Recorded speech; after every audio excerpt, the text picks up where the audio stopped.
this was a very neat thing for me to participate in. I started in a journey like 10 years ago where I was like 25 years computer programmer. I didn't feel like I was doing anything, so I'm like, what can I do? What do I like? I like forests, and that brought me to rivers and watersheds. So I'm a Penn State Master Watershed Steward, which is land grant college, county level programs that are focused on helping our water quality and flooding. So there's like government seeded stuff that in 1862, under Lincoln's presidency, they had the Land Grant College Act, and you had Penn State and you had Rutgers, and there's these terms they call it extension afterward, where you can get this education to steward the environment at the county level from those land grant colleges for the cost of the books. You don't have to actually go to the college, and that's so it's like a volunteering thing. So I'm kind of like advocating, like they can become very intelligent for no cost and help steward the environment through that.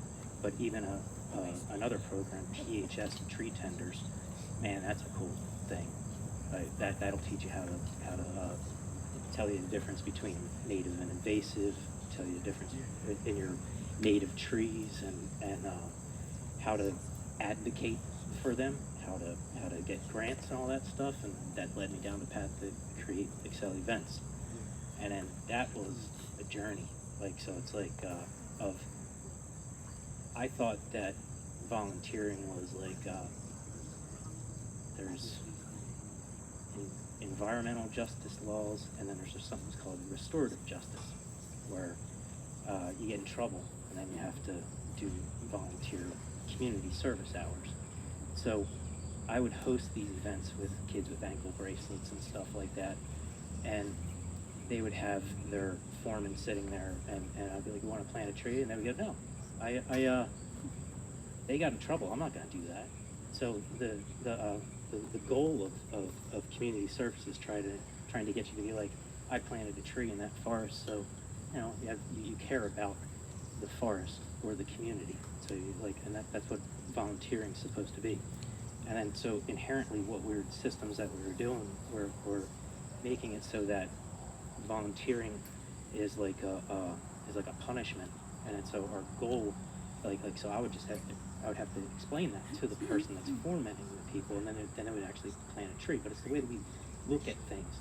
And I found that when there's something that's not worth it as a business model, that's an opportunity, and that makes you feel good.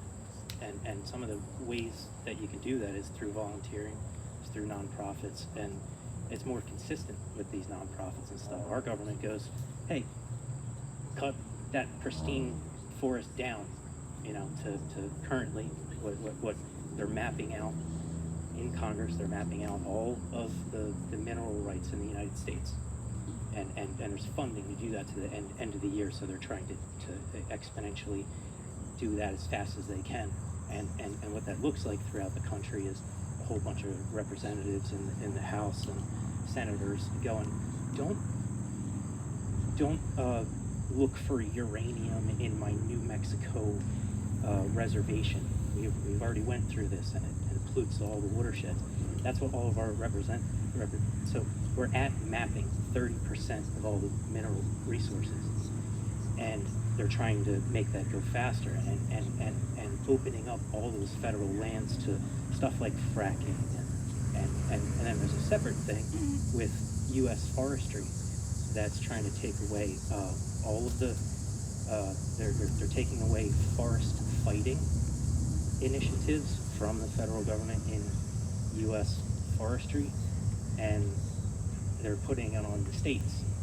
And what that's doing is like they're basically taking away all the laws where it goes, hey, if you actually care about the thing, you have to say something about it in your hometown, and that has to do with brand new tap water facilities, that there's a law that says that the whole United States gets new tap water facilities, and there was a 2023 Infrastructure Act to pay for all this, and we figured out all these problems, how to remove this PFAS that's in the Delaware River, and they went through 3 years, all these different multiple committees and all that stuff, came up with all these solutions.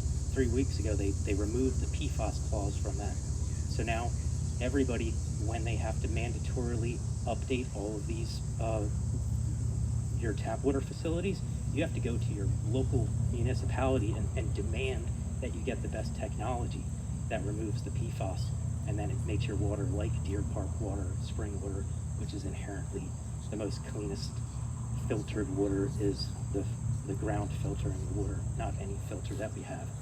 So when something is not worth it as a business model, it's an opportunity. And if you walk by something and you're irritated by it, that's a call to do something about it. And there's no red tape that can stop anybody from protecting the river. It's just, everybody will tell you that you can't, but try, you can. Yeah.